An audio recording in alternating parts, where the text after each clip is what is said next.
bahwa mereka istilahnya kehilangan rasa, kehilangan semangat untuk hidup, bahkan beberapa dari mereka ingin mengakhiri hidupnya. Itu yang sangat disayangkan, bahkan lebih dari 2 kali saya menemukan hal itu. Cara pendampingan yang saya tuliskan itu ada 2. Yang pertama, saya pernah mendampingi mereka secara seperti psikolog ya, jadi memberikan nasihat-nasihat seperti orang tua dan semacamnya, dan itu kurang efektif.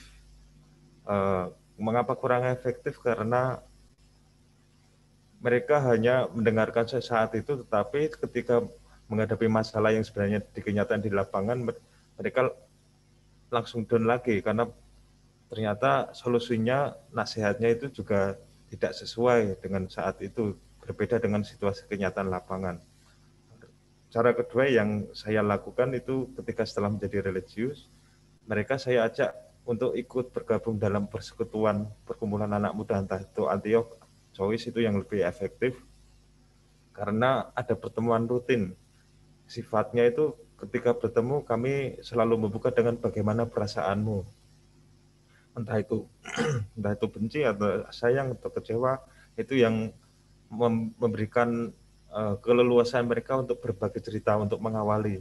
Dan setelah itu pertemuan itu kan tidak hanya 1 kali tapi berkali-kali, dan itu bisa mendekatkan mereka satu sama lain. Sebenarnya saya tidak menjawab pertanyaan mereka, tetapi mereka menjawab sendiri berdasarkan perspektif dari pengalaman teman rekan sejawat masing-masing. Jadi ketika mereka berbagi, mereka juga mendengarkan penderitaan orang lain. Sebenarnya penderitaan diri sendiri itu tidak sebanding dengan orang lain. Banyak orang yang lebih menderita. Itu yang membuat mereka berjuang untuk hidup dan saling mendukung. Itu dari saya, Rom. Oke, jadi Bintang ya, salah satu pertanyaan adalah tentu tentang kerapuhan hidup orang muda. Dalam kutipan tentang orang muda, Paus Fransiskus bicara tentang kenyataan bahwa orang muda itu seperti gandum yang ada di antara ilalang ya. Nah, nanti tergantung kita mau melihat orang muda itu sebagai gandum atau ilalang ya. Karena ini kadang-kadang ekstrem satu ke ekstrem yang lain ya. Dan tadi Bintang menyampaikan lalu semacam program ya, dan ini saya kira ada dalam beberapa kelompok. Antioch ya, kelihatannya Purwokerto ya yang agak banyak menyebut itu. Dulu saya kenal ya Romo Seko ya, itu juga alumni Antioch dan banyak cerita tentang Antioch ya ketika di seminari. Pokoknya gerakan itu ya. Lalu kalau di kalangan teman-teman Ignatian ya, ada kelompok magis ya, itu juga orang muda. Dan salah satu bagian yang menurut saya menarik adalah mencoba mengolah luka batin ya, meskipun nanti terutama untuk kita yang terlibat dalam kaderisasi ya, apakah cukup bahwa pembinaan formasi iman orang muda itu berpuncak pada penyembuhan luka batin ya. Nanti kita bisa tanya lebih lanjut, karena saya kira tantangannya terutama kalau kita mau menempatkan orang muda tidak hanya dalam gereja, melainkan juga dalam hidup berbangsa, barangkali program-program yang kita sebut ya, emasnya adalah penyembuhan luka batin, barangkali masih jauh dari mencukupi ya. Dan ini semacam kritik kita terhadap bentuk-bentuk formatio yang barangkali banyak mengolah diri, tetapi tidak lebih jauh daripada itu. Terima kasih Bintang ya. Oke, sekarang Armindo Telali. Silahkan Armindo Telali. Ya baik Romo. Ya, kamu kamera bisa dinyalakan?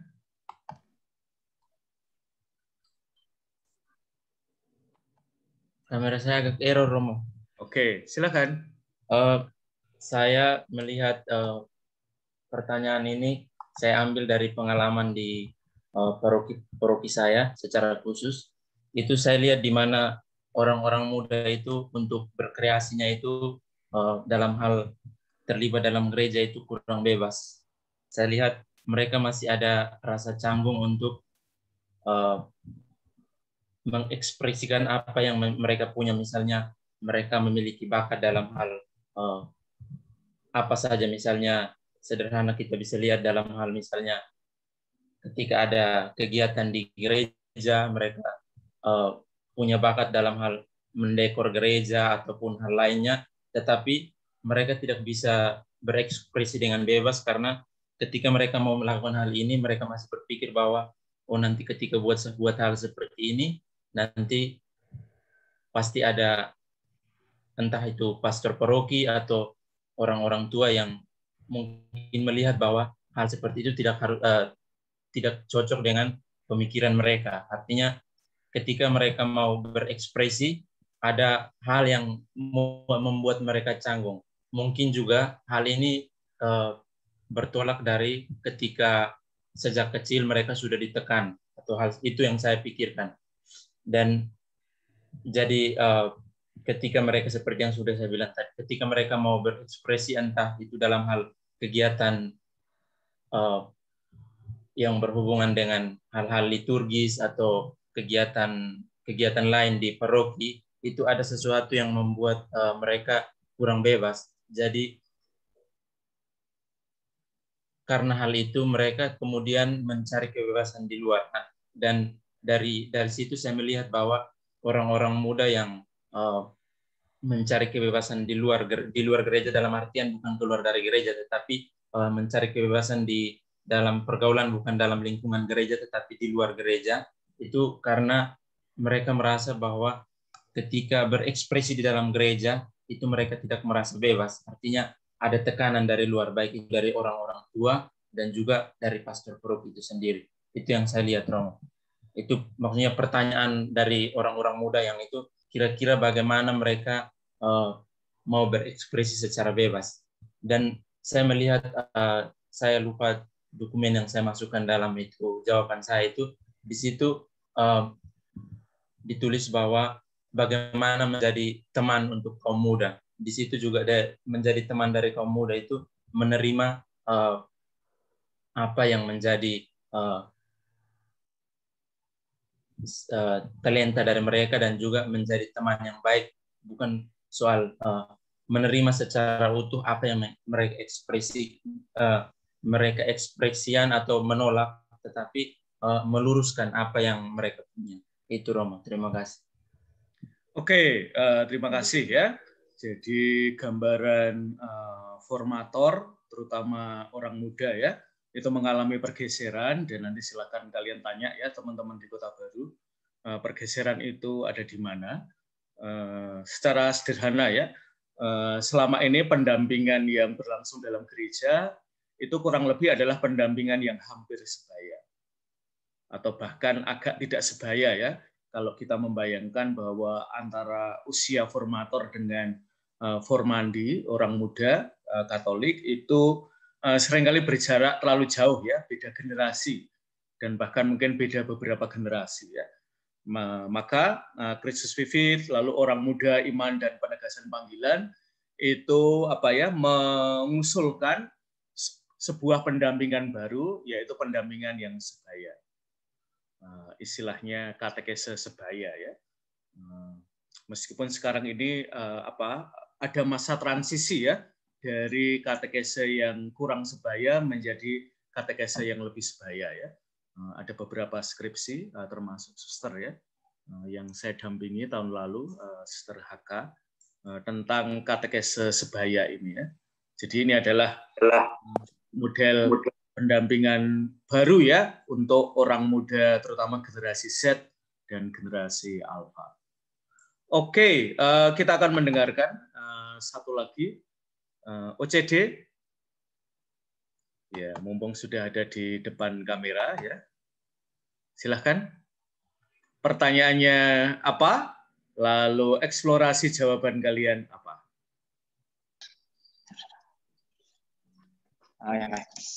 Masih ada perembukan, Romo. Oke, ya. Mau rapat komunitas dulu.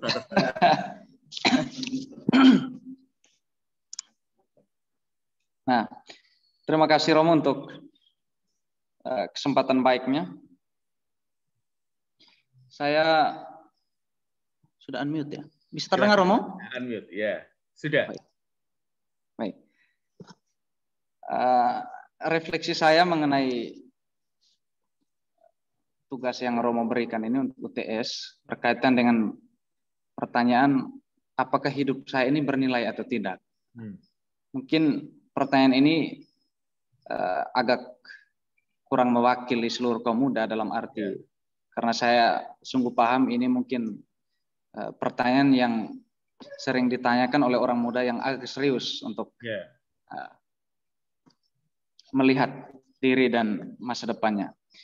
Saya berangkat dari konteks bahwa kaum muda dewasa ini semacam berada pada budaya kesementaraan atau mungkin istilah itu transitory culture. Jadi semacam ada pergerakan yang sangat cepat dan juga perubahan yang sangat cepat untuk era sekarang. Saya menemukan satu artikel menarik, Romo, di situs catholicleader.com. Di sana ada semacam survei dari satu lembaga di Amerika. Memang rilisnya sudah 2012, tapi saya kira masih relevan. Kurang lebih isinya generasi X sampai Y ini, yang era-era kelahiran 90-an, semacam mereka sejak sebelum berusia 30 tahun itu sudah memiliki karir paling banyak itu empat jenis pekerjaan yang mereka sudah geluti. Dan rata-ratanya hampir usia 40 pun hampir masih kesulitan generasi XY dan Z ini untuk mendapatkan pekerjaan tetap. Jadi ini satu data yang memang menunjukkan bahwa ada satu dinamika yang memang dimiliki generasi zaman kita ini, termasuk ya saya berada dalam era ini. Tetapi karena itu, apa pengaruhnya data seperti ini dengan pertanyaan tadi yang diajukan? Apakah hidup saya bernilai atau tidak? Ini berkaitan dengan semacam krisis untuk menentukan identitas. Jadi saya melihat ada hubungan antara melihat karir itu dengan panggilan. Karena itu saya menawarkan beberapa hal yang mungkin gereja bisa berikan untuk mendampingi orang-orang muda seperti ini. Yang pertama itu berkaitan dengan penting sekali untuk orang muda itu mengetahui kira-kira apa yang dalam bahasa rohani, kira-kira apa yang Tuhan inginkan atas hidup mereka, atau apa yang menjadi ideal dari hidup mereka, apa yang menjadi tujuan hidup mereka. Nah, penemuan-penemuan seperti ini, konteks zaman ini akan banyak sekali mendapat hambatan untuk bagaimana selain untuk masuk ke dalam menggali pertanyaan-pertanyaan serius semacam ini, karena situasi yang ya transitory culture tadi yang menentukan orang untuk secara secara pragmatis menemukan mungkin yang dikehendaki Tuhan untuk hidup saya seperti ini. Tapi ternyata toh jawaban itu juga sifatnya sementara. Nah, jadi akan ada peralihan-peralihan. Nah, lalu semacam kepada kaum muda ini saya melihat amat perlu untuk digemakan semacam pesan harapan. Pesan harapan yang kurang lebih mengatakan bahwa kamu itu penting, kamu itu bernilai. Atau mungkin dalam ungkapan lain boleh dikatakan bahwa apapun situasi yang menghadapi, apapun tantangan yang dihadapi, itu tidak pernah mengurangi nilai dalam dirimu. Nah, mungkin hal-hal seperti ini yang seringkali menjadi bagi saya menjadi kebutuhan yang lebih mendesak bagi orang-orang muda sebelum mereka diantar untuk lebih jauh untuk bagaimana keputusan-keputusan mereka, arah hidup mereka itu mereka sendiri temukan. Tapi mereka perlu ada orang lain di luar diri mereka yang bisa meyakinkan itu. Dan saya kira kebutuhan semacam ini yang paling mendesak dibutuhkan oleh orang muda, dan gereja saya kira tidak hanya melihat lagi kaum muda ini sebagai satu orientasi untuk masa yang akan tiba, tetapi mereka juga bagian dari hari ini, dan bagaimana itu membentuk perjalanan mereka selanjutnya ditentukan dari pendampingan-pendampingan mulai dari hari ini. Dan saya melihat tugas ini bukan hanya oleh mereka yang memang dalam struktur gereja dikhususkan untuk mendampingi kaum muda, tapi bagi saya ini menjadi tugas siapa saja, secara khusus bagi orang-orang yang berada dalam lingkaran terdekat dengan kaum muda. Dan saya melihat konteks sekarang adalah kami ada di rumah formasi. Saya kira yang perlu dilakukan juga karena kami adalah bagian dari kaum muda yang perlu didampingi. Ini juga pertanyaan-pertanyaan yang seringkali dilempar kembali kepada kami, apakah benar hidup saya ini bernilai? Atau dengan kata lain, apakah benar memang Tuhan ini menghendaki saya untuk hidup seperti ini? Ini seringkali menjadi pertanyaan yang menantang saya secara pribadi, tapi juga saya melihat ini ada kontekstualisasi dengan situasi umum pemuda yang ada di zaman ini. Itu dari saya, Romo. Terima kasih. Terima kasih teman-teman OCD ya. Jadi pertanyaan tentang makna hidup, saya kira terutama kalian di filsafat dan teologi ya, mungkin sangat familiar dengan tulisannya Viktor Frankl ya. Salah satu penulis yang mengalami peristiwa Auschwitz ya. Dan di tengah-tengah ketika kehidupan dan kematian itu sangat tipis batasnya ya, dia mengajukan pertanyaan tentang makna hidup ya. Maka dia kemudian mengajukan sebuah teori yaitu logosentrisme ya. Dan pertanyaan ini ternyata juga diajukan oleh orang muda ya dari lokasi hidup mereka. Tadi Frater sudah mengatakan secara sangat artikulatif ya, bahwa orang muda hidup dalam budaya yang peralihan ya, transitory culture, dan itu membuat macam-macam pembinaan itu harus bergerak cepat ya, kalau tidak mau kalah dengan budaya yang bergerak sangat mengalami peralihan terus-menerus ya, transitory culture ya. Dan kamu tadi ya menempatkan itu dalam konteks formasi, salah satu bagian yang menurut saya challenging ya dalam pembinaan orang muda adalah menganimasinya, menganimasi program, dan itu yang kadang-kadang di gereja itu kita kekurangan orang, sehingga kadang-kadang ya satu program yang sudah selesai itu dikopi oleh banyak kelompok, tetapi setelah dikopi tidak ada yang membaharui program itu ya, sehingga segera setelah program itu dijalankan dia mengalami kemandekan, sementara masyarakat, budaya itu beralih ya, bergerak terus-menerus. Sementara programnya ini cenderung mengalami stagnasi ya. Dan di situ lalu pertanyaan tentang makna hidup menjadi dipertanyakan apakah terjawab ya.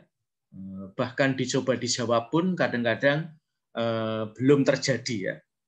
Dan saya kira ini menjadi challenge terutama untuk kalian yang masih dekat dengan orang muda ya. Saya secara usia itu merasa sudah lebih tua ya, karena orang muda yang saya temani itu ya seusia anak-anak saya kalau saya jadi bapak keluarga. Dan itu kadang-kadang sudah mulai terasa ya, cara mereka menyapa saya ya, Pak, Romo, itu sudah membayangkan bapak mereka ya. Daripada sebagai apa ya orang yang sebaya, meskipun masih bisa menjadi teman seperjalanan. Syukur kepada Allah masih bisa ya, tetapi menjadi sebaya itu yang saya sekarang sudah tidak bisa ya secara usia. Oke, rekan-rekan ya, di tengah-tengah pertanyaan-pertanyaan itu ya, tentu nanti kalian masih boleh sharing sejauh waktu masih apa ya mengizinkan. Kita akan berbicara pada area yang agak lain ya, yaitu tentang demokrasi dalam gereja dan bahkan oposisi di dalam gereja. Nah, beberapa waktu terakhir ini kita kehilangan seorang teolog besar. Mudah-mudahan disebut juga ya dalam kuliah-kuliah dalam minggu-minggu terakhir ini adalah wafatnya Hans Kung. Ya, saya akan tanya pada teman-teman Wisma Penebus ya, karena ini teolog Jerman ya. Yuk. Frater-frater CSSR ya, apa yang kalian tahu tentang Hans Kung? Silahkan, salah satu. Ya, baik Romo. Yang saya ketahui tentang Hans Kung itu tentang teori paradigma juga mungkin, dan juga teori realisme saintifik. Dia itu banyak mempengaruhi tokoh seperti John Dewey, dan juga banyak pemikirannya banyak dikaji oleh misalnya Bertrand Russell.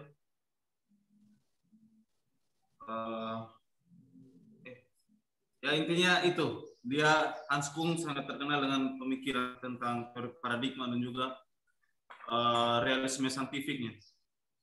Oke, kalau Hans Kung dalam konteks teologi, Rater, apa sih pentingnya belajar Hans Kung, terutama buat kalian di Fakultas Filsafat Keilahian dan Teologi ya? Sejauh kalian pernah bersentuhan dengan Hans Kung? Apa sih gagasan Hans Kung yang menurut kamu ya relevan untuk gereja?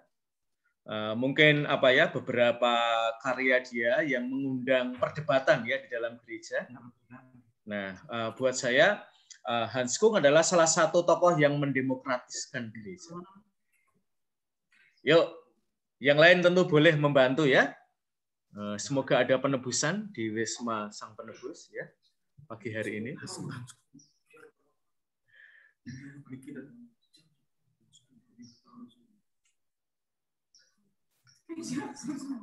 Hans Kung, ada yang mau menambahkan?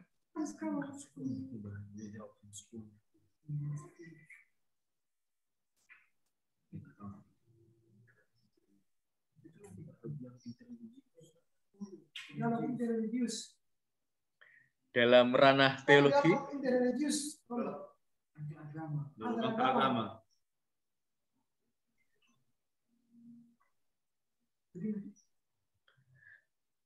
Seperti tadi sudah dikatakan ya, tentu dia memberikan pengaruh pada beberapa pakar ya, John Dewey ya, salah satu pedagog pendidikan dan tokoh lain ya, dan itu memberikan pemikiran tentang nanti John Dewey sangat sangat terkenal dalam dunia pendidikan karena dia punya proyek ya untuk membebaskan pendidikan ya. Saya kira kalau Frater bisa melihat hubungan itu saya kira baik ya. Saya malah belum sampai melihat ke hubungan sejauh itu ya. Ada tambahan dari Wisma Sang Penebus?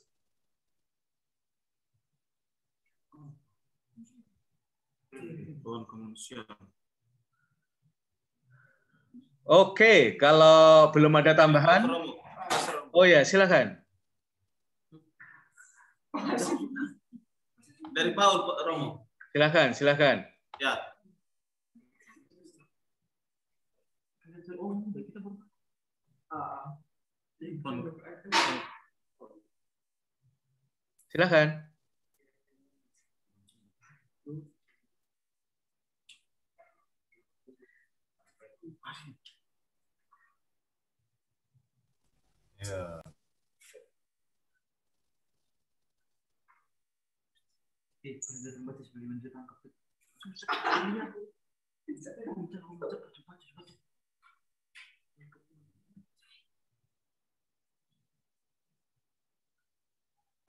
Dari Kung yang menarik, Romo. Ya, silakan. Tentang jika seorang beragama itu dia tahu apa yang sedang dilakukannya di dunia, dia tahu makna hidup dan tindakannya, penderitaan dan kematiannya, dan dia tahu standar etik dan dasar moral yang harus diikutinya. Dia juga tahu dalam jemaat mana hidup rohaninya merasa kerasan. Ini berarti apa yang menjadi pemikiran Hans Kung itu terkait dengan para si pemeluk agama. Ini bagaimana dia benar-benar tahu apa agamanya, apa ajarannya,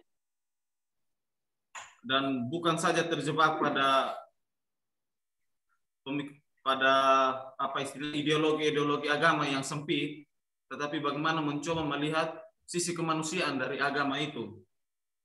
Jadi apa yang bisa menjembatani dialog antara agama itu, bagaimana setiap agama itu menjadikan manusia sebagai titik sentral dalam hidup beragama mereka. Itu, Romo. Oke, salah satu sumbangan Hans Kung adalah dia salah satu yang menyuarakan global ethics ya, etika global. Jadi bagaimana dunia kita menjadi lebih damai ya dengan etika global. Maka salah satu gagasan dari Hans Kung yang terkenal adalah perdamaian dunia mustahil tercipta kalau tidak ada perdamaian antar agama ya. Dan itu menjadi salah satu quotes yang terkenal terutama dalam diri para penyuara dialog antaragama ya. Nah, yang terkait dengan persoalan kita yang kita bicarakan pagi hari ini terutama adalah soal infalibilitas. Oke, Anging Mamiri. Silahkan Anging Mamiri, siapapun yang punya gagasan ya. Pertanyaannya sangat simpel. Apakah gereja institusi yang demokratis? Apakah demokrasi ada dalam gereja? Silakan. Kalau ada, apa buktinya? Kalau tidak ada, apa buktinya? Coba dulu, Pak. Apakah gereja institusi yang demokratis atau gereja institusi yang anti demokrasi?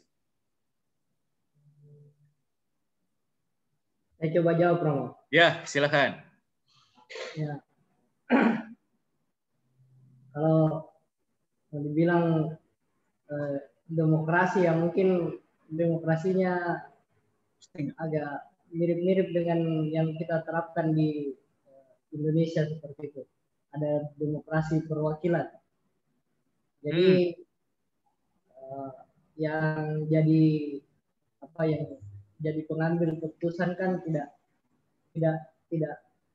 seluruhnya umat, tetapi misalnya di paroki bisa dibentuk dewan pastoral paroki. Ada depas itu kan itu perwakilan dari umat sendiri. Dan itu akan berpengaruh juga terhadap keputusan yang diambil oleh pastor paroki misalnya. Tetapi ini juga sebenarnya tergantung siapa pastor parokinya. Karena ada juga paroki-paroki yang ya pastornya itu seperti otoriter terhadap setiap keputusan yang diambil di paroki. Kalau secara hukum mungkin agak abu-abu ini mau dibilang demokrasi atau tidak karena masing-masing masing-masing paroki punya kebijakan sendiri. Nah, itu dulu. Ada yang kita makan. Oke, jadi di dalam gereja demokrasinya bukan demokrasi langsung, tetapi demokrasi lewat perwakilan ya. Dan salah satu aktor yang menentukan dalam demokrasi dalam gereja adalah perwakilan itu sendiri ya. Apakah itu kita sebut aja ya dewan paroki atau dewan pastoral ya, atau bahkan sampai pada pastor parokinya ya, terutama dalam konteks gereja yang paling lokal yang bisa kita jumpai ya. Kalau di Anging Mamiri sendiri ada demokrasi? Ya, ada pertanyaan yang lebih menohok ya. Jangan khawatir ya, Romo Rektor tidak sedang mendengarkan kuliah ini. Jadi kalian bebas ya untuk bersuara. Silakan, siapa yang mau menjawab? Kami tiap akhir bulan ada temu bicara, Romo. Jadi dalam temu bicara itu biasanya ya pendapat-pendapat frater juga dihargai. Namun ya tetap saja kembali kepada formator. Walaupun kita mengusulkan, tapi kalau itu menurut formator tidak sesuai dengan apa yang mereka pikirkan ya tidak diterima juga. Dalam artian demokrasinya setengah-setengah. Oke, demokrasinya setengah-setengah ya. Setelah kelas ini saya minta nama kamu ya, brother. Semua saya berikan pada Romo Rektor di rumah ya. Mungkin bisa menentukan tahbisan kamu ya, apakah ditunda ya atau dipercepat karena gagasan kamu ya. Oke, teman-teman, saya masih akan mengajukan pertanyaan itu untuk kita hari ini. Nah, untuk sementara, mari kita lihat sosok yang kita bicarakan pada pagi hari ini ya. Sosok yang kita bicarakan hari ini sayangnya menurut Boni Triatna, salah satu sejarawan muda di Historia ya, mengatakan bahwa dalam beberapa survei itu Muhammad Hatta itu bukan sosok yang sangat dikenal di kalangan akar rumput. Jadi dia masih menjadi tokoh yang belum banyak diakses ya hidupnya dan terutama tentu gagasan-gagasannya. Nah, pagi hari ini kita akan mencoba untuk mengangkat gagasannya. Nah, mari kita mulai dengan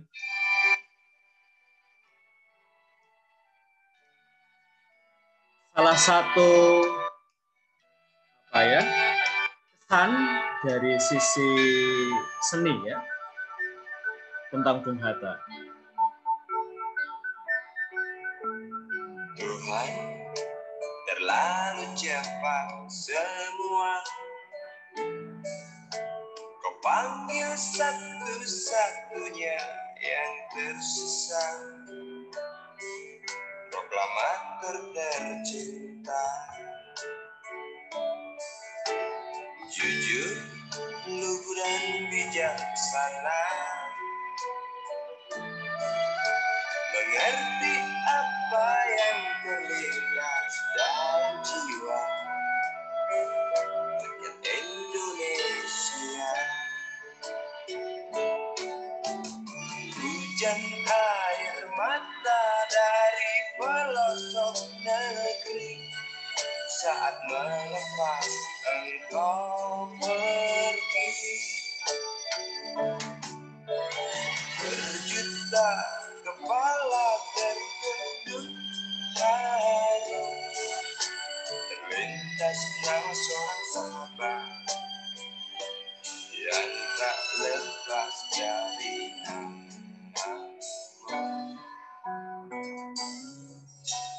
Terbayang baktimu, terbayang jasamu, terbayang jelas jiwa sederhanamu,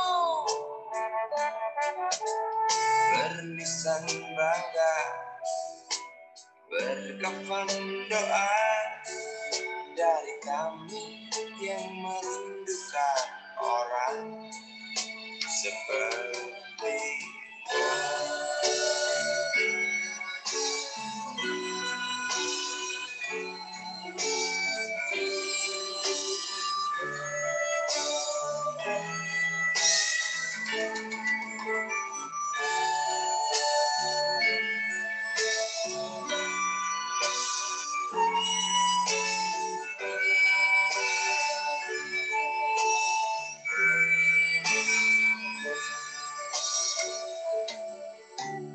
hujan air mata dari pelosok negeri saat melepas engkau pergi. Berjuta kepala tertunduk haru, terlintas nama seorang sahabat yang tak lepas dari namamu.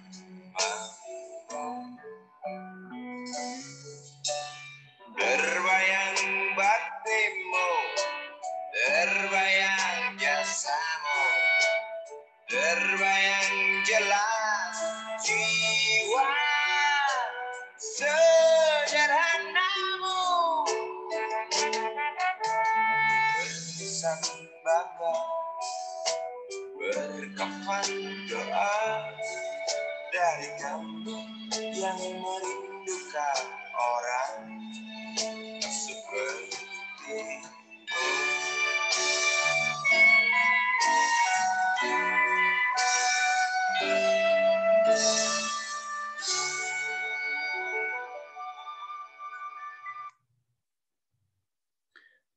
Demokrasi bisa tertindas sementara karena kesalahannya sendiri, tetapi setelah ia mengalami cobaan yang pahit, ia akan muncul kembali dengan penuh keinsafan. Dan yang menarik, teman-teman, kalau kita berbicara tentang demokrasi, salah satu sosok yang dikaitkan dengan Hatta adalah Soekarno. karena mereka pernah menjadi Dwi Tunggal dan kemudian berakhir dengan Dwi Tanggal.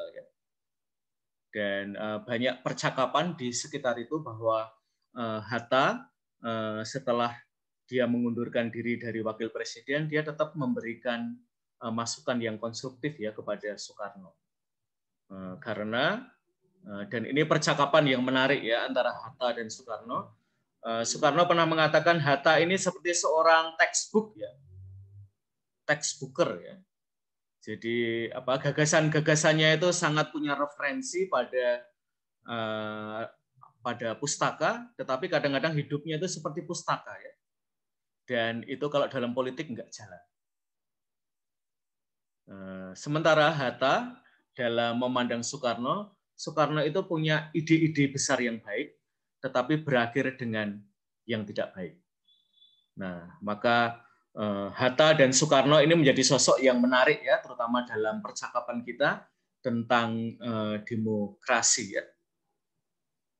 Nah, agar kita punya gambaran yang lebih komplit tentang Hatta, mari kita dengarkan dari sosok putrinya ya, yaitu terutama Mutia Hatta.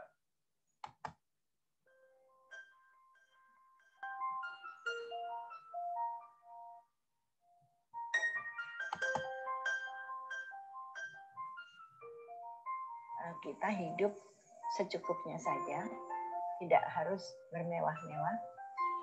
Kita hanya punya nama baik dan itu yang harus kita jaga. Bagi Bung Hatta, tidak tepat untuk mengkritik orang untuk mengecilkan. Ya, tetapi yang dikritik itu adalah kekeliruannya untuk bisa diperbaiki. Bung Hatta itu tidak mendirikan partai sebagai pejabat negara, sebagai wakil presiden. Bung Hatta tidak mendirikan partai. Orang pendiri republik yang selalu berjiwa konstruktif dan memang langkahnya bersih. Karena itu kadang-kadang orang sebel juga, nih orang kok bersih banget ya.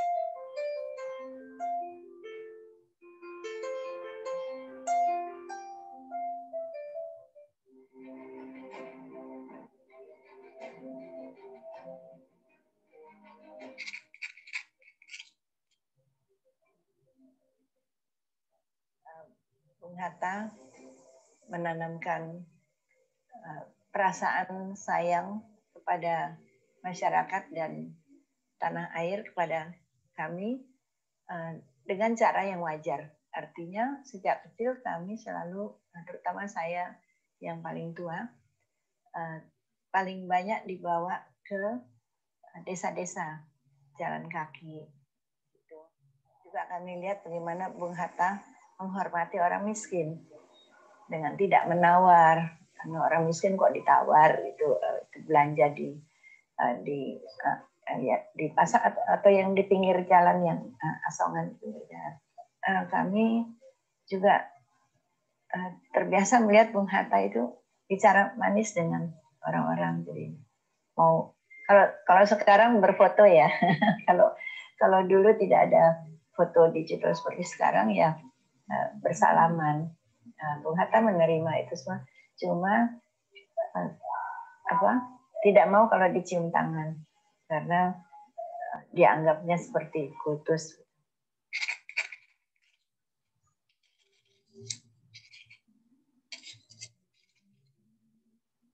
Tidak permanen. Sama halnya karena itu. Iya, enggak. Jadi kita sudah menjalani satu periode selesai dengan hasil karya yang beliau banggakan juga.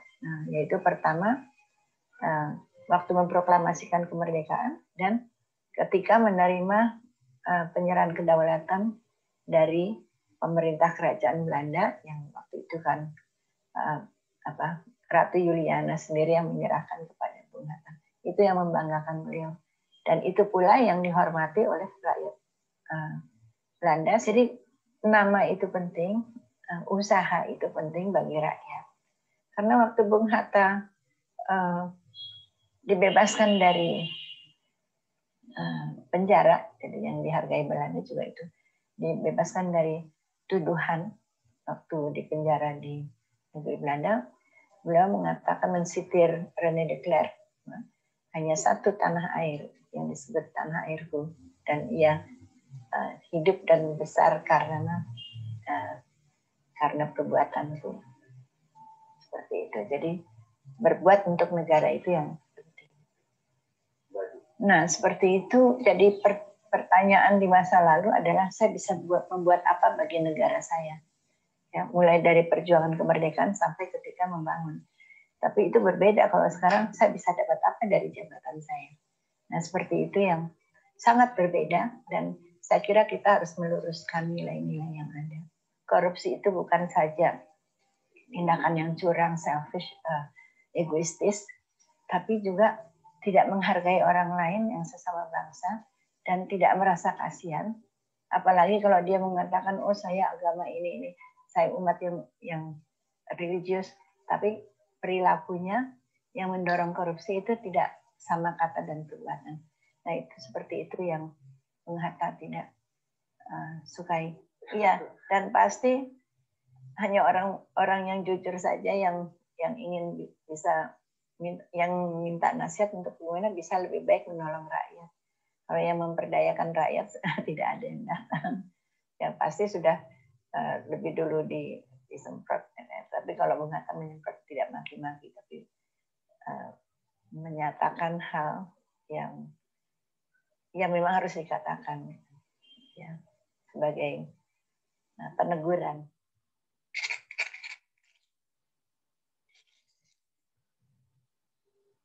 Oh enggak ada. Beliau orang yang penuh prinsip dan sekali melakukan sesuatu tidak disesali. Ya, tidak pernah beliau mengatakan satu yang saya sesalkan adalah ini itu tidak pernah. Itu semua sudah menjadi pemikiran. Karena Bung Hatta ini orang yang aneh juga gitu menurut saya. Artinya begini, sesuatu yang dipikirkan baik-baik dulu baru dituang di tulisan atau di ucapan.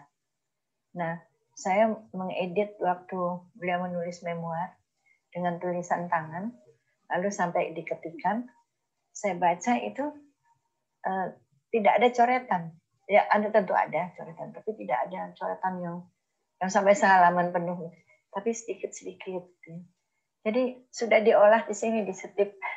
Kalau kita kan sekarang serba delete dan copy paste, delete gitu. Tapi beliau tulis. Nah, jadi semua keputusannya dipikirkan dan setelah dilakukan itu sudah matang.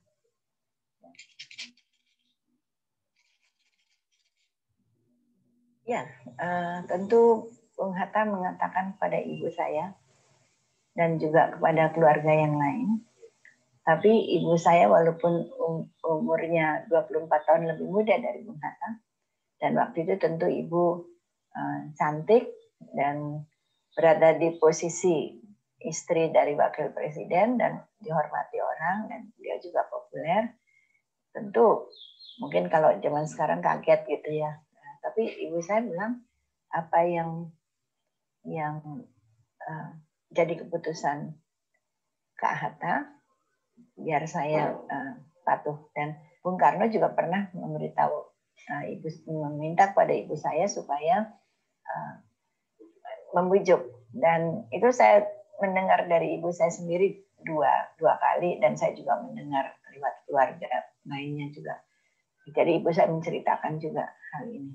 Nah, yang dimaksud Bung Karno misalnya panggil ibu saya itu beliau kenal dari kecil sehingga dipanggilnya juga tolong membicara sama Bung Hatta supaya tidak mengundurkan diri. Tapi panggilnya Om karena kenalnya dari kecil. Om, apa yang sudah jadi keputusan Kak Hatta saya tidak bisa melarang gitu.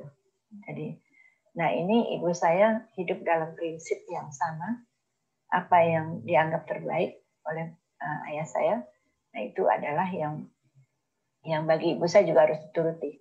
Karena itu 19 tahun sesudah Bung Hatta meninggal, ibu saya mengatakan 19 tahun beliau menjadi kepala keluarga kami ya, ibu ya. Dan ibu pernah mengatakan kita hidup secukupnya saja, tidak harus bermewah-mewah. Kita hanya punya nama baik dan itu yang harus kita jaga. Dan itu yang kita ingat, pegang terus.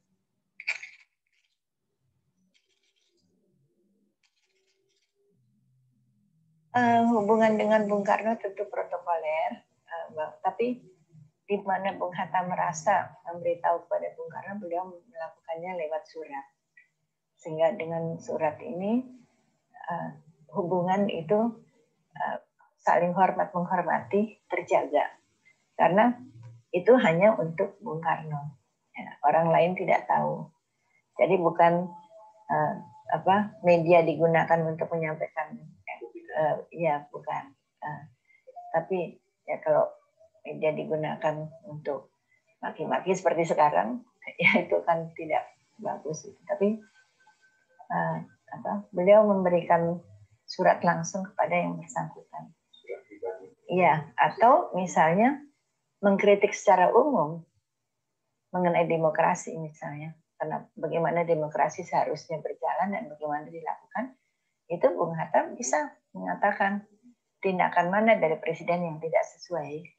Bagi Bung Hatta tidak tepat untuk mengkritik orang untuk mengkecilkan, ya, tetapi yang dikritik itu adalah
PNI baru ya. Jadi waktu itu Bung Hatta sendiri, ya artinya sesudah tahun 32 ya. Jadi Bung Hatta sendiri di Indonesia, di Pulau Jawa terutamanya, seminggu 3 kali pergi ke Bandung. Dan waktu itu belum ada jalan tol ya. Bisa dibayangkan perjalanan ke Bandung itu cukup melelahkan. Mungkin juga naik kereta api, karena sudah ada kereta api pada saat itu. Tapi sangat memang memberikan pengajaran di mana-mana, dan juga tentunya Jawa Tengah, Jawa Timur. Bung Hatta itu tidak mendirikan partai sebagai pejabat negara, sebagai wakil presiden. Bung Hatta tidak mendirikan partai. Ketika Orde Baru muncul, jadi sifat akademik, intelektual, dan juga sifat kenegarawanannya itu kuat pada Bung Hatta. Kemudian berdiskusi dengan antara lain dengan Profesor Deliar Nur yang pernah menjabat sebagai rektor IKIP ya, jadinya pendidikan, keguruan, dan juga sesuatu yang membangun manusia Indonesia yang amanah, yang bertanggung jawab, yang integritas. Ketika itu Bung Hatta berpikir Partai Demokrasi Islam Indonesia. Dalam hal ini nilai-nilai Islam itu universal. Sekarang orang mengatakan New Zealand negerinya sama sekali bukan Islam ya, bukan negeri Islam atau apa, tetapi apa yang mereka lakukan Islami sekali, gitu. Jadi berkeadilan, beri kemanusiaan, lalu nilai-nilai universal, dan juga Pancasila itu pada dasarnya itu sangat terinspirasi oleh nilai-nilai universal Islam.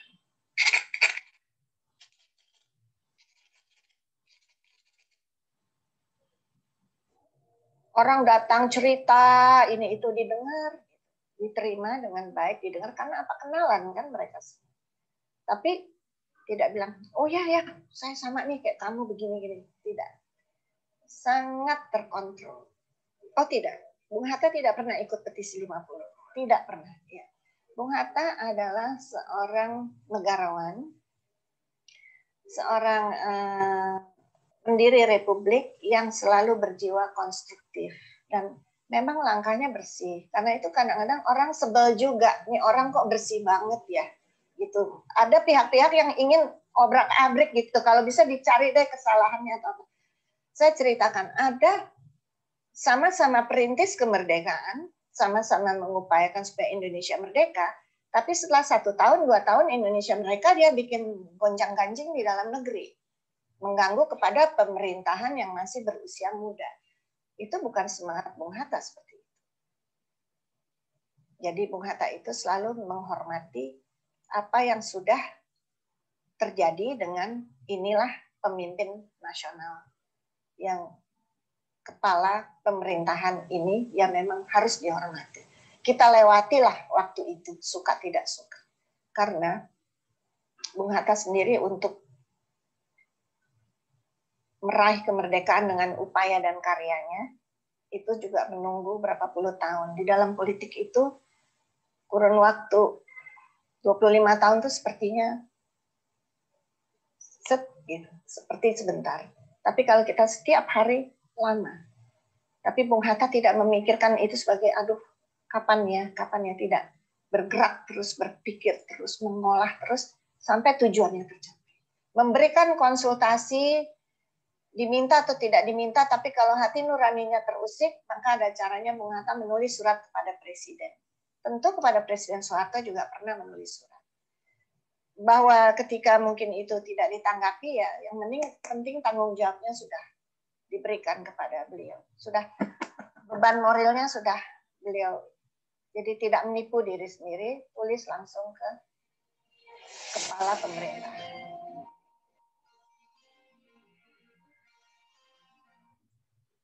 Oke, rekan-rekan, kita sudah mendapatkan gambaran yang menurut saya komprehensif tentang sosok Bung Hatta, ya.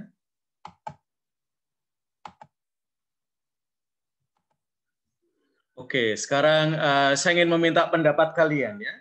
Salah satu isu di dalam gereja, dan ini terutama semakin mendapatkan pertanyaan, ya, terutama karena kita hidup di era demokrasi, adalah soal isu infalibilitas.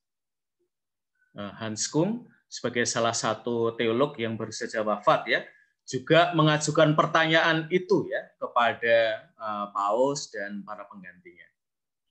Oke, SSCC, apa itu infalibilitas dan mengapa infalibilitas itu dekat, ya, dengan demokrasi? Silakan.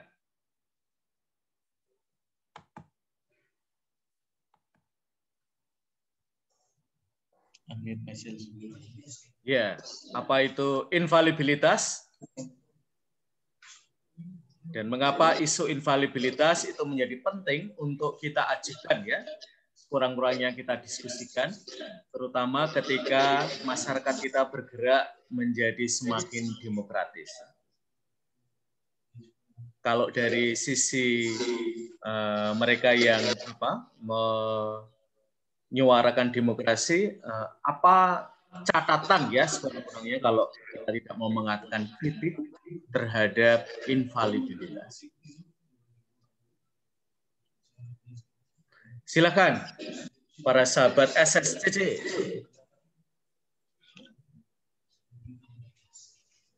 Baik, Romo. Ya, silakan.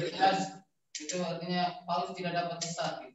Apa yang dibicarakan oleh Paulus itu selalu benar. Tapi dalam tataran iman dan moral, kan yang misalnya Paulus ini mendukung salah satu klub bola, terus dia membenarkan itu tidak dibenarkan di situ. Tapi dalam tataran itu iman dan moral dan duduk di kursi tahta Paulus itu tidak dapat sesuatu di situ. Oke, lalu bukannya dengan demokrasi?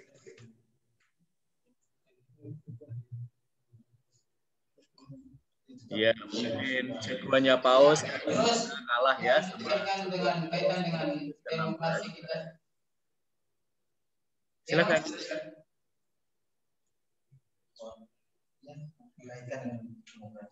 Dengan demokrasi kita saat ini di Indonesia tidak mengkaitkan infabilitas dengan demokrasi. Kaitan infabilitas dengan demokrasi, memang satu sisi juga ya saya tidak tahu apakah dalam itu yang dikatakan Paus tidak dapat sesat, mungkin dalam itu ada masukan-masukan yang diberikan, tidak, itu saya tidak tahu apa itu internal. Tapi untuk pasti sejauh itu pasti ada demokrasi, tetapi mungkin tidak secara langsung begitu dari pengamatan saya. Mungkin ada kan di situ juga ada dewan penasihat Paus juga di situ, mungkin di situ ada pertimbangan-pertimbangan yang diberikan kepada Paus begitu oleh para dewan penasihatnya gitu. Jadi mungkin untuk kaitan dengan demokrasi memang ada, tetapi tidak secara langsung, tidak secara secara seperti yang maksudnya dari rakyat oleh rakyat dan rakyat. Jadi cenderung bukan tertutup dalam arti. Jadi hanya urusan hierarki saja yang tahu. Itu saja dari saya. Oke, jadi untuk menjaga invaliditas di kepausan itu ada Dewan Penasihat Kepausan ya, untuk menjaga agar invaliditas itu terjaga. Oke, saya akan bertanya pada yang lain. Timo, silahkan Timo. Kalau Timo belum ada, Areli.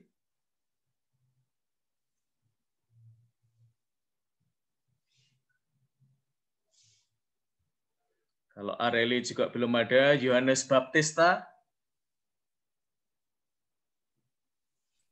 Areli ada kayaknya, Rom. Oke, Areli, silahkan.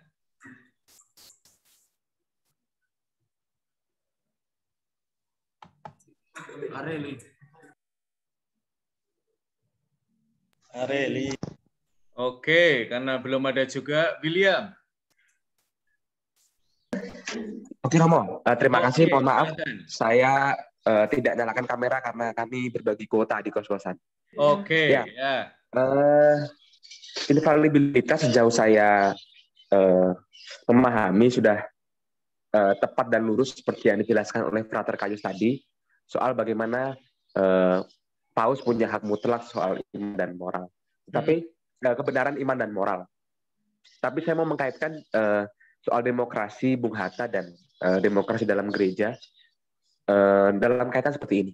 Sebetulnya Bung Hatta bisa kita lihat dalam sistem koperasi itu punya korelasi, relevansi dengan gereja perdana, di mana sistemnya adalah primus inter pares gitu ya. Kalau di gereja ada primus inter pares, kalau Bung Hatta punya teori koperasi itu kan dengan rapat anggota. Jadi kepemimpinan bukan dalam satu tokoh, satu orang, tetapi dalam satu wadah organisasi yang mengorganisir. Kalau di gereja di awal ada primus inter pares, kalau di koperasi ada rapat anggota gitu. Tapi pada kenyataannya memang di gereja kita lihat dalam perjalanan sejarah itu menjadi tanda tanya apakah konsep primus inter pares itu yang satu di antara yang lain bukan untuk menguasai tapi hanya untuk mengorganisir pendapat, mengorganisir tanggung jawab.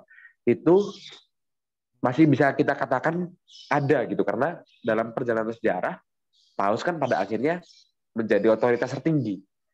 Nah, ini juga pertanyaan saya dan mungkin boleh dikatakan kadang-kadang saya juga gelisah dengan fenomena ini gitu ya, walaupun kalau saya melihat biografinya Hans Kung, menurut saya dia sangat berani gitu, karena sebagai seorang teolog dan mengajar di Fakultas Teologi Katolik, Hans Kung berani mengkritik dari dalam. Bahkan kalau saya tidak salah, Hans Kung ini mendapat notifikasi ya, jadi tidak boleh sempat tidak boleh mengajar kalau tidak salah. Nah, menarik sih, tapi dia berani mengkritik dari dalam karena memang situasi Eropa ya, di mana Paus ini dianggap segalanya dalam tanda kutip sebetulnya itu, dan masyarakat gelisah. Ada pertentangan antara masyarakat yang mungkin di zaman modern dengan postmodern, lalu timbullah kegelisahan itu dan Hanscom berani bersuara, termasuk untuk tabisan wanita sebetulnya kalau mau dilebarkan sedikit. Menarik menurut saya kalau kaitan antara ketiga ini, antara infalibilitas, lalu Hatta dan Hanscom. Lalu apa yang bisa gereja buat sekarang ini? Pertanyaan saya itu sebetulnya. Saya malah berpikir, kemarin sempat ngomong-ngomong dengan beberapa orang juga, jangan-jangan karena dinamika gereja di Asia itu sangat berkembang dan mungkin Eropa bisa kita katakan turun, jangan-jangan beberapa tahun ke depan akan ada konsili di Asia gitu, mungkin di Filipina atau mungkin di Jakarta bahkan gitu kan, di Larantuka misalnya bisa jadi, untuk membahas isu-isu ini, karena isu-isu ini sangat di Eropa mungkin masih menjadi perdebatan, masih menjadi pembicaraan, tapi di Asia juga sudah mulai warna-warna ini. Itu Romo dari saya. Terima kasih. Oke, terima kasih William ya. Jadi gagasan awal primus inter pares ya. Satu orang itu menjadi yang pertama di antara yang lain ya. Dan ini terutama dalam konteks di mana masyarakat mengalami demokratisasi, termasuk juga ya gereja mengalami demokratisasi. Gagasan itu sekurang-kurangnya perlu kita lihat lagi ya secara kritis. Dan saya senang ya bahwa William mengangkat isu soal tabisan perempuan. Tentu diskusinya tidak harus kita bawa ya selalu mungkin seperti di kelas-kelas teologi ya. Saya mau membawanya ke arah yang lain ya, yaitu soal partisipasi perempuan ya di dalam kepemimpinan gereja. Jadi tidak terutama langsung dijawab dengan tradisinya dan seterusnya ya, itu terlalu Katolik ya diskusinya ya. Saya kira diskusinya perlu kita bawa ke arah yang menurut saya lebih terbuka ya, karena di situ kan ada apakah perempuan lalu diabsenkan ya dari kepemimpinan dalam gereja.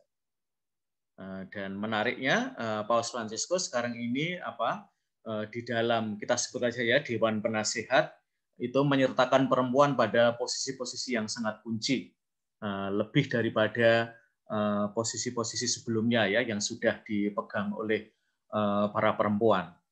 Lalu Hanscom saya kira pantas kita sebut dalam mata kuliah ini karena dia membawa spirit pembaharuan ya yang tadi oleh William dikatakan pembaharuan yang dari dalam ya.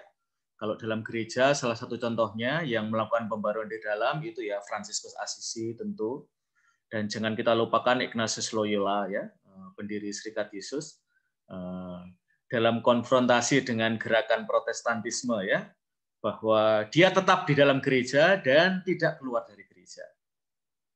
Nah tentu saya kira tarekat-tarekat kalian bolehlah juga dimasukkan dalam kekuatan pembaharuan ya dalam gereja, termasuk SJY, CSSR, OCD, SSCC ya, tentu Keuskupan Agung Semarang ya, Angking Mamiri bolehlah ya. Ini adalah juga kekuatan-kekuatan pembaharuan di dalam ya Teresa Avia, Yohanes Salib ya. Pantas kita masukkan ya dalam pembicaraan kita tentang pembaharuan yang dari internal gereja ya. Nanti kalau kalian membaca lebih lanjut, saya senang William, menurut saya pustaka kamu banyak ya tentang Hanscom. Salah satunya adalah ketika ya kita banyak ya masih belajar tentang Konsili Vatikan kedua, termasuk di Fakultas Keilahian ini ya, filsafat keilahian ya. Hanscom itu pada tahun-tahun yang tidak terlalu lama dari Konsili Vatikan kedua sudah mengusulkan apakah kita tidak perlu untuk memanggil Konsili Vatikan yang ketiga. Mudah-mudahan kalian pernah membicarakan tema ini juga. Jadi ada Hanscom memandang bahwa ada pembaharuan yang kelihatannya mengalami kemacetan di dalam gereja, sehingga Konsili Vatikan kedua tidak memadai lagi untuk menjawab pertanyaan-pertanyaan gitu ya. Oke, SCY. Apakah pembaharuan internal yang tadi disebut oleh William itu masih bekerja di dalam gereja? Apakah gereja masih bisa membaharui dirinya sendiri Dan kalau bisa, siapa saja pembaharu-pembaharui dalam gereja. Bolehlah nanti ya sebagai akhir tentu pendirinya SJY, Pater De Haan ya, bolehlah disebut ya untuk agar kita belajar SJY juga. Jadi teman-teman ini agak buka rahasia sedikit ya. Sebelum saya masuk SJY, saya dulu sebenarnya pengen sekali masuk SJY ya. Itu menjadi cita-cita saya karena saya lahir di Lubuk Linggau ya. Imajinasi saya tentang tarekat hidup bakti ya, selain SJ, Projo, itu ya SCY ya. Sampai kemudian tim formator di seminari, kayaknya kamu nggak cocok deh kalau SCY, kamu cocoknya SY. Nah, lalu saya berubah pikiran ya, saya nggak tahu mengapa saya lebih cocok di SY daripada SCY. Mungkin hati saya tidak terlalu besar ya untuk di SCY ya. Oke, silahkan, Frater. Baik, Romo. Ya, silakan. Oke, terdengar ya? Terdengar. Baik. Apakah perubahan itu masih bisa dilakukan oleh gereja dari dalam, dan siapa saja yang membawa perubahan tersebut? Nah, menurut saya masih bisa. Menurut kami masih bisa, karena kembali kepada konsep infalibilitas tadi itu yang tidak sesat. Sebenarnya kalau kita cermati ketika kita belajar eklesiologi dari Lumen Gentium 12 itu, bahwa yang infalibilitas ini mengacu pada keseluruhan kaum beriman yang telah diurapi oleh Roh Kudus. Ini sebenarnya mau bicara juga soal infalibilitas. Yang tidak dapat sesat adalah seluruh umat Allah yang diurapi oleh Roh Kudus. Jadi incredindo. Nah, ini konsep ini mengambil ajaran dari Cyprianus dan tokoh-tokoh lain. Nah, tidak bisa salah adalah seluruh umat Allah karena Roh Kudus. Jadi prinsipnya karena Roh Kudus. Nah, ini menyangkut iman. Kalau ada ya ini menyangkut soal iman. Jadi di sini sebenarnya yang jaminan perubahan atau jaminan sesuatu untuk bisa berubah itu adalah karena kalau dalam konsep teologi ya, kita bicara dalam ranah teologi, keseluruhan kaum beriman yang telah diurapi oleh Roh Kudus tidak dapat sesat. Ya, itulah bicara soal infalibilitas. Jadi dipelihara oleh roh kebenaran. Jadi perubahan itu benar itu karena ada roh yang menggerakkan. Kalau dalam kitab suci itu kita ingat mungkin perkataannya Gamaliel, gurunya Paulus. Ya, itu ya biarkan saja, waktu itu memang dari Allah gitu asalnya kan. Nah, itulah perubahan yang selalu direfleksikan oleh gereja sebenarnya juga, apakah ini dari Roh Kudus atau bukan. Nah, pada dasarnya adalah seluruh umat Allah sebenarnya yang punya, tapi yang di sini dalam hierarki gereja kalau kita bicara peran itu juga penting. Ya, uskup sebagai pengajar yang otentik mengembang, ya kalau kita bicara dalam ranah teologi, mengemban kewibawaan Kristus, artinya mewartakan kepada umat yang diserahkan kepada mereka akan iman yang harus dipercayai. Nah, tugas uskup itu juga pertama-tama adalah mengajari iman yang harus dipercayai dan diterapkan pada perilaku manusia untuk selamat.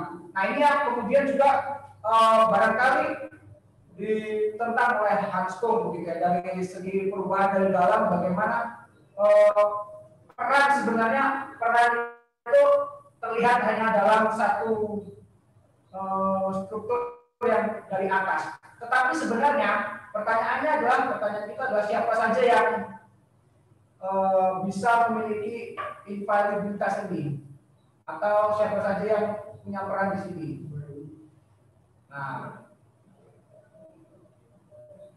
ternyata kalau tadi kita melihat, ya ini adalah seluruh umat beriman, bukan hanya paus saja gitu.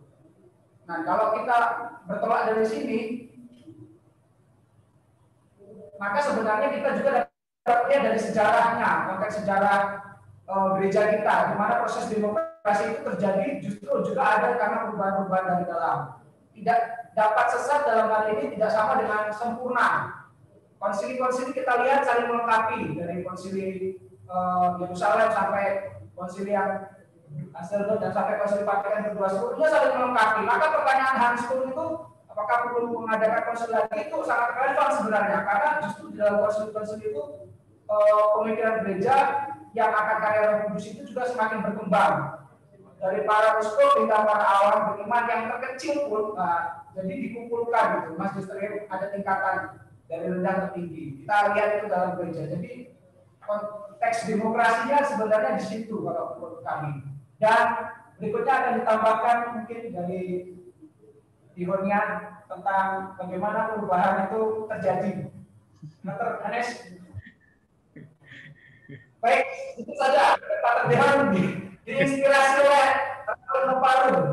Sebenarnya dari bilang juga dia sebagai Rasul Paru karena dia bicara pada konteks di Prancis pada waktu itu revolusi Prancis di mana terjadi revolusi industri di mana terjadi ketidakadilan terhadap kaum buruh dan lain sebagainya. Maka Pak Dewan mencoba untuk mengangkat harkat martabat mereka dengan memberikan pendidikan serta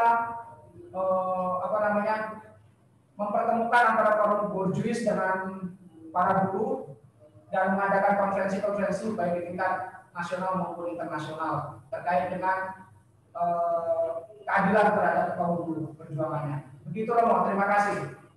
Terima kasih, frater-frater SCY ya. Saya tuh kalau melihat kalian tuh seperti melihat mantan ya. Karena saya pernah bercita-cita ke situ ya, nggak jadi masuk ya. Mungkin saya ngeghosting SCY ya. Mendekat-dekat tapi kemudian menghilang ya, dan kemudian muncul di Girisonta ya. Daripada muncul di Jalan Kaliurang kilometer 7 ya. Menurut saya, frater, ada beberapa gagasan yang menarik dari kamu ya. Kamu mengembalikan pada dokumen Lumen Gentium artikel 12 ya. Nanti silahkan cek kebenarannya. Saya mengamini saja teks yang kamu kutip ya. Bahwa Roh Kudus itu hidup dalam komunitas Kristiani, terutama mereka yang sudah mendapatkan baptisan ya. Menurut saya ini istimewa karena ini juga disebut oleh Paus Fransiskus ya, ketika beliau diminta pendapatnya tentang feminisme pada ulang tahun 25 tahun dokumen Mulieris Dignitatem ya. Paus, bagaimana kalau Anda menanggapi gerakan-gerakan feminisme yang menurut kami itu kebablasan ya?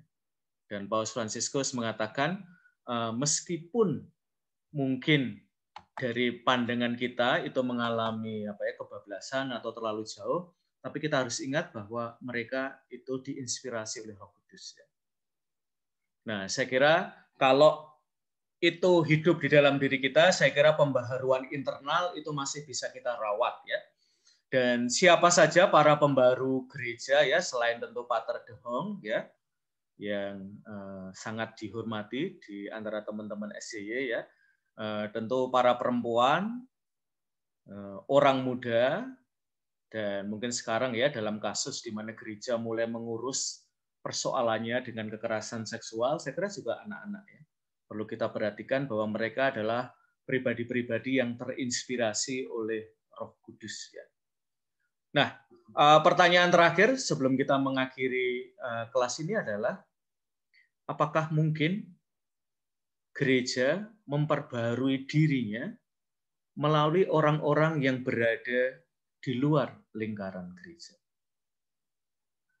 Dan ini beberapa itu mengambil sikap oposisi ya terhadap gereja Katolik. Dan menurut Hatta, di dalam iklim demokrasi, oposisi perlu mendapatkan tempat. Dan nanti kalau kalian membaca Nurkolis Majid dalam ketika berbicara tentang demokrasi, tanpa oposisi ada kecenderungan negara menjadi tirani atau pemimpin negara menjadi diktator. Dan pada semua institusi itu ada kemungkinannya. Oke, rekan-rekan, karena saya sudah lebih dari 1 jam ya, saya akan mengakhiri kuliah kita. Pentingnya oposisi di dalam gereja, karena Sohoki, salah satu orang yang juga membaca gereja, dia pernah bertanya ya, sayangnya di dalam gereja perlawanan, kata perlawanan, perbedaan pendapat itu kadang-kadang tidak hidup lagi. Maka gereja dalam arti tertentu menjadi institusi yang kurang demokratis karena kurang memberi ruang untuk perlawanan, untuk oposisi. Oke, rekan-rekan, kita akan mengakhiri kuliah kita pada pagi hari ini dengan sebuah lagu. Dan selamat menyelesaikan skripsi untuk kalian semua. Saya tahu minggu-minggu terakhir, minggu-minggu tidur, ya. Semoga sukses semua ya. Mafia hukum saja, karena hukum tak mengenal siapa. Mafia hukum saja, karena hukum tak mengenal siapa.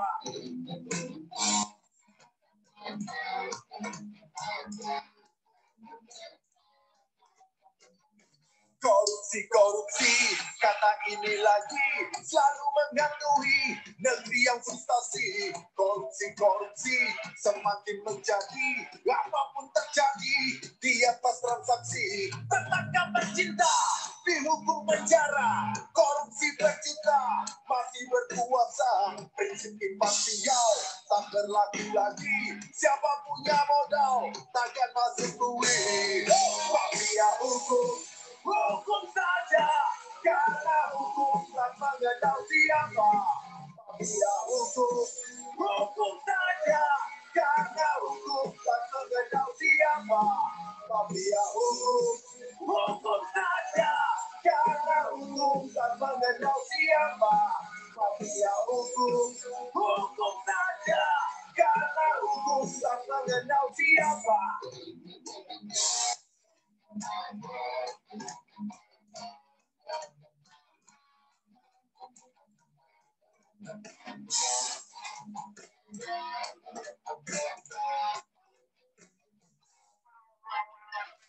Hati-hati saja, karena mereka dijaga buaya. Biar rakyat mafia, isinya pengusaha. Oke dengan pengusaha, walau sudah gaya, pasti kurang juga. Hukum mereka hanya buaya kaya yang jadi korbannya. Rakyat jelata, mafia hukum saja, karena hukum tak mengenal siapa.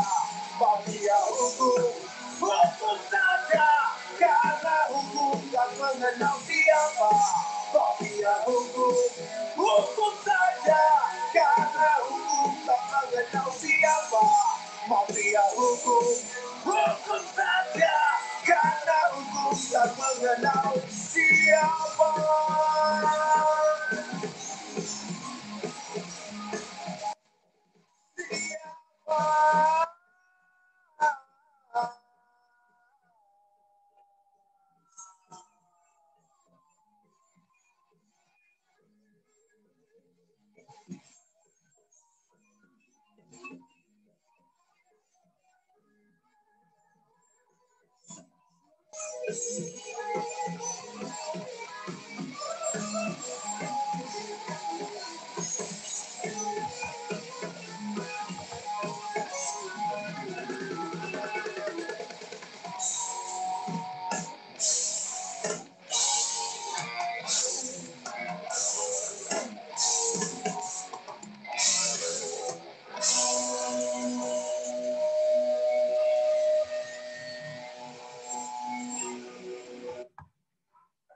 Oke, sebagai akhir, pembaruan gereja itu seringkali harus mulai dengan pertobatan.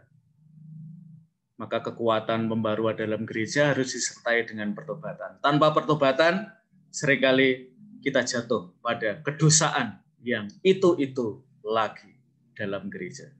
Oke, teman-teman, terima kasih dan sampai ketemu minggu depan. Terima kasih semuanya.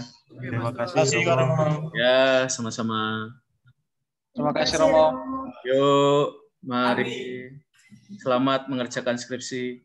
Terima kasih Romo. Terima kasih Romo. Hidup kalian sudah. Kayus, selamat ulang tahun, Frater Kayus. Oh iya, sama-sama.